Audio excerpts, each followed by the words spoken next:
A paz do Senhor a todos que nos assistem em mais uma aula da Escola Bíblica Dominical. Nesse trimestre nós estamos aprendendo sobre Igreja, Corpo de Cristo e Agência de Deus no Mundo.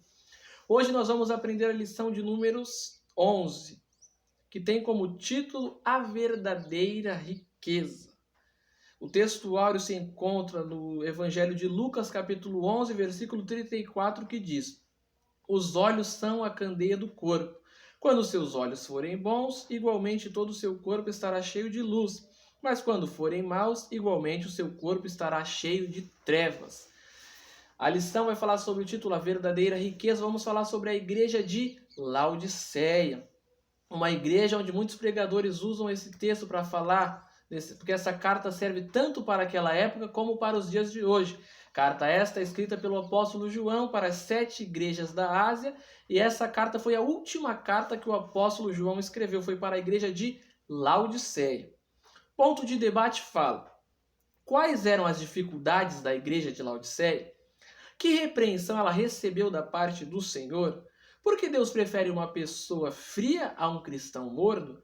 Por que ele teve tanta repulsa pela mornidão de Laodiceia?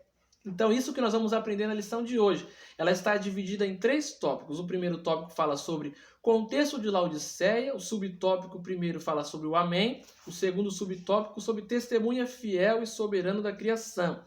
O segundo tópico fala sobre a exortação. O primeiro subtópico sobre quente ou frio. Segundo subtópico, pobre, cego e nu. E o terceiro e último subtópico fala sobre a promessa. Primeiro subtópico sobre o amor de Cristo e o segundo subtópico sobre o vencedor. Amém? Papo sério. Contexto de Laodiceia. A igreja de Laodiceia foi uma igreja que situava-se sobre o rio Lico, que ficava entre a cidade de Colosso e a cidade de Filadélfia.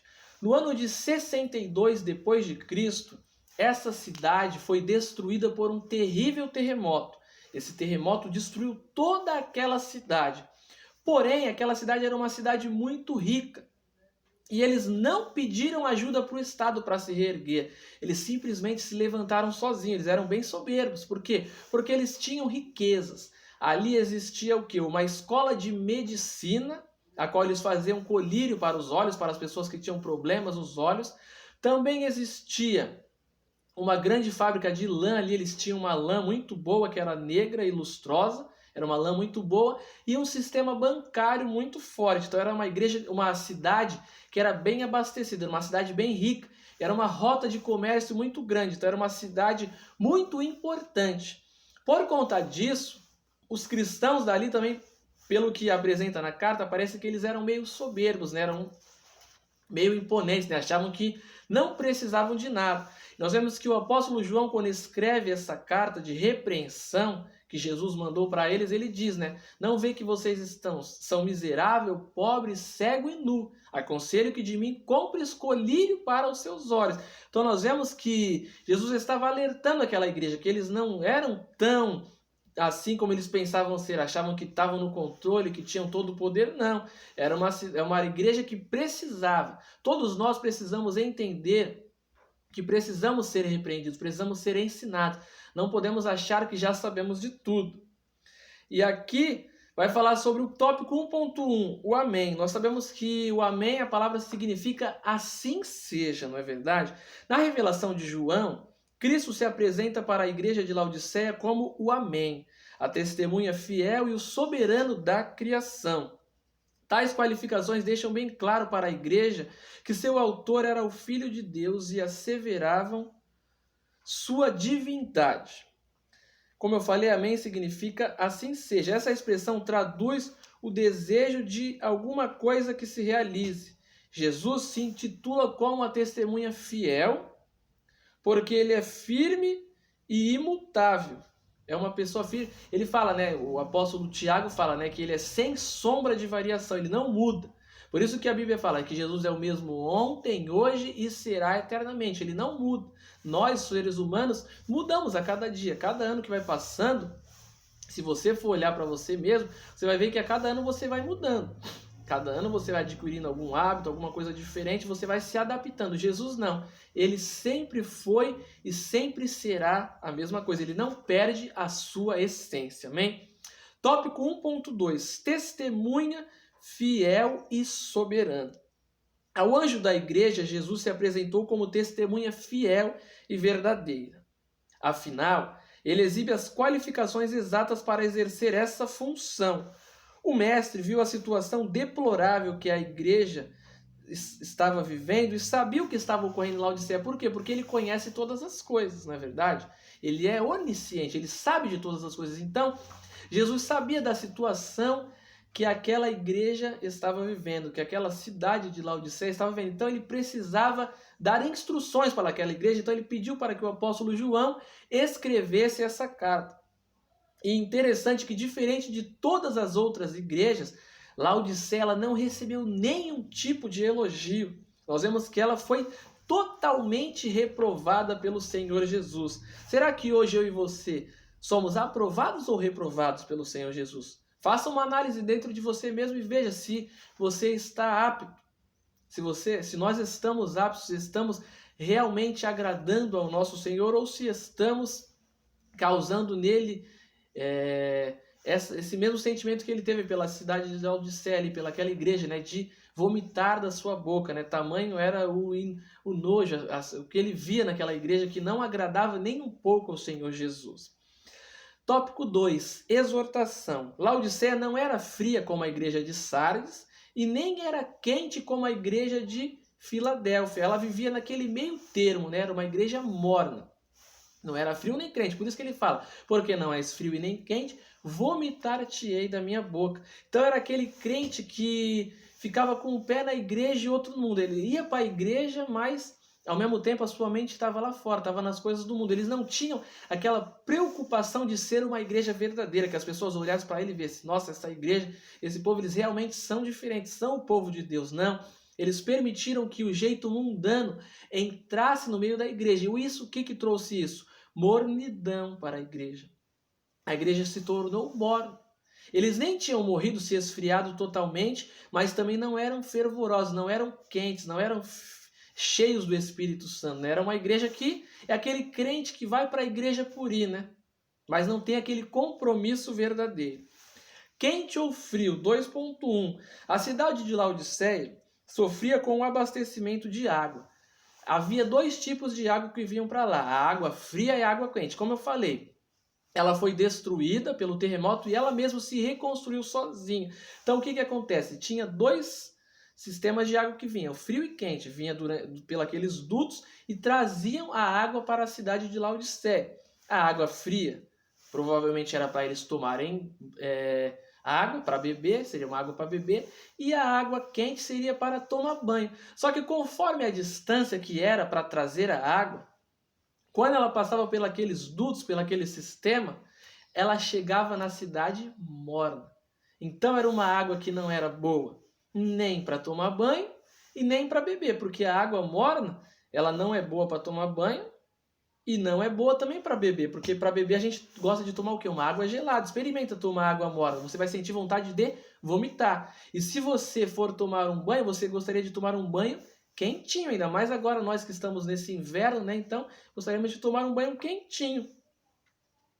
Contudo, quando a água chegava, como eu falei, ela não era nem quente nem fria. João usa essa simbologia para referir-se à condição da igreja, ou seja, ele fala, ó, vocês não estão nem frios e nem quente, vocês estão no meio, estão mornos, estão naquele meio termo, não querem um compromisso verdadeiro com o Senhor. Então ele estava alertando aquela igreja, aconselhando eles que eles precisavam mudar a atitude que eles estavam tendo, amém? Porque o crente que era como se fosse um morto-vivo aqui, né, que está falando na lição, o morto, ele não é nem vivo e nem morto, ele fica naquele meio termo, entendeu?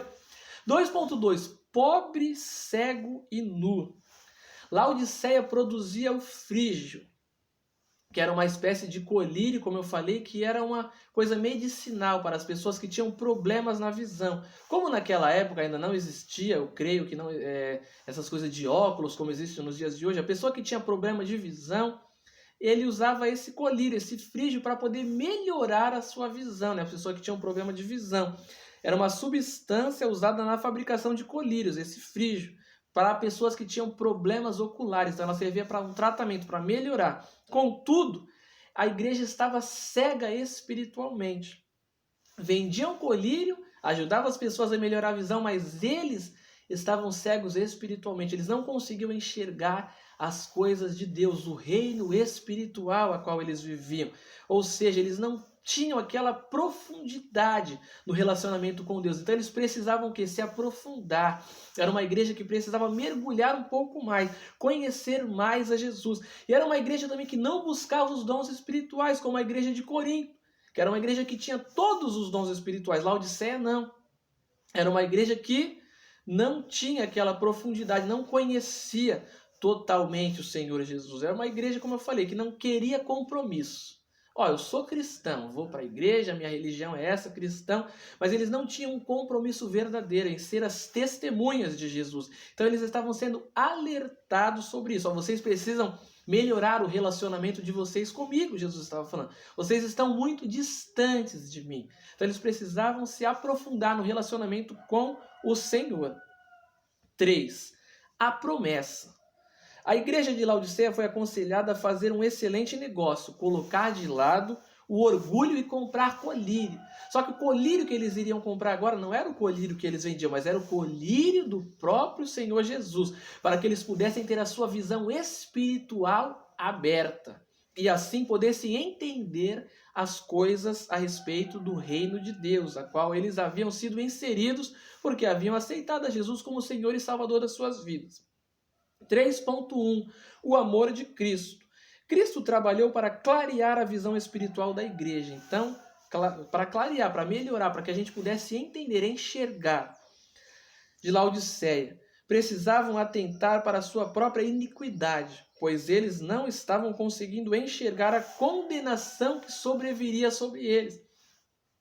Eles não estavam entendendo que, se eles continuassem daquela maneira, eles seriam castigados. A tendência deles era cair no buraco, era sofrer as consequências de uma vida longe da presença de Deus, de uma vida indiferente, né? Aquela pessoa que não está preocupado com a repreensão, você dá uma repreensão para ele e ele, tô nem aí, né?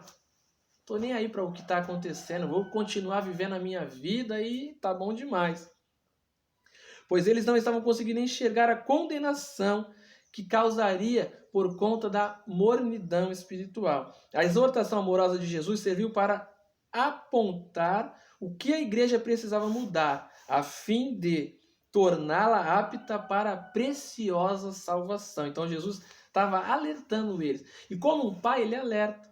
Como um amigo não alerta o outro amigo. Então é muito melhor a gente receber a repreensão do nosso amigo do que o sorriso do nosso inimigo. Por quê? Porque você sabe que aquele sorriso é falso, ele não é seu amigo, ele não gosta de você. Está falando aqui na lição. O amor de Jesus é um amor de amigo, que repreende também. O amigo, quando ele vê a situação que a gente está fazendo uma coisa que vai prejudicar a nossa vida, ele quer o quê? Nos ajudar. Os verdadeiros amigos são assim. O amigo verdadeiro e leal da igreja pode tanto elogiá-la, Jesus pode tanto elogiá-la quanto repreendê-la. Por quê? Porque ele ama a sua igreja. O vencedor, 3.2. É interessante que para todas as igrejas ele faz um alerta, mas ele também mostra a recompensa que ela vai ter. Aqui fala que ao que vencer terá o direito de se assentar no trono de Jesus, assim como ele também venceu e se assentou no trono de seu Pai. Inicialmente, Laodiceia foi exortada sobre a ameaça de ser vomitada. Primeiro, eles seriam vomitados da boca, se continuasse daquela maneira. Só que aí Jesus falou, se vocês mudarem, se vocês melhorarem essa situação que vocês estão vivendo, vocês terão um benefício. Se vocês vencerem, vocês terão o direito de se assentar no meu trono, assim como eu me assentei no trono de meu Pai. E essa promessa que foi feita para Laodiceia, não foi somente para Laodiceia, mas foi para todos nós nos dias de hoje, porque essas cartas de João são cartas escatológicas que apontam para o futuro. Aquela cidade, eles viviam naquela época, mas essa carta ela serve para nós nos dias de hoje. Então, você que talvez esteja morno espiritualmente, não queira um compromisso verdadeiro com o Senhor, acha que já sabe de tudo, acha que não precisa ser repreendido, comece a rever os seus conceitos, porque ainda dá tempo de mudar. Ainda há esperança para nós, amém? Conclusão: nossa condição espiritual está diretamente relacionada àquilo que vemos, ouvimos, falamos ou fazemos. Podemos incluir nessa lista também a indiferença. E a indiferença era o principal problema dos cristãos de Laodiceia. Como eu falei, eles eram aquelas pessoas que não se esforçavam para mudar. Sabe quando você fala, ó, tá errado isso daqui, ó, você pode melhorar, pode ficar melhor se fizer desse jeito aqui? Eles, ó, tô nem aí, ele estava indiferente. Não queriam nem saber, mas foram alertados por essa carta do Senhor Jesus, pela vida de João, para que eles viessem mudar de atitude, e se vencessem, se mudassem, receberiam uma recompensa. Todos os que vencerem receberão uma recompensa do Senhor Jesus. E a recompensa para a igreja de Laodiceia era se assentar no trono do Senhor Jesus. Fique esperto e até a próxima. Precisamos ter uma relação de comunhão íntima e amorosa com o Senhor Jesus. Isso não há dúvidas, porque a cada dia nós precisamos nos aproximar do nosso Senhor e Salvador Jesus Cristo. Deus abençoe a vida de cada um de vocês. Aqui no final da lição tem uma lista aqui que mostra sobre todas as igrejas, as repreensões que veio sobre elas e os elogios. É interessante que a igreja de Laodiceia, ela foi a única igreja que não recebeu nenhum tipo de elogio. Todas as igrejas foram elogiadas e algumas foram criticadas. Teve outras que foram só elogiadas e não receberam críticas, como a igreja de Filadélfia e a igreja de Esmirna. Mas a igreja de Laodiceia, ela não foi nem elogiada e ela foi duramente criticada por causa da sua indiferença. E a instrução foi o quê? Zelar-se e arrepender-se do pecado, daquilo que eles estavam vivendo. E a recompensa é compartilhar o trono de Cristo. Então, fique esperto e até a próxima. Deus abençoe a vida de cada um de vocês.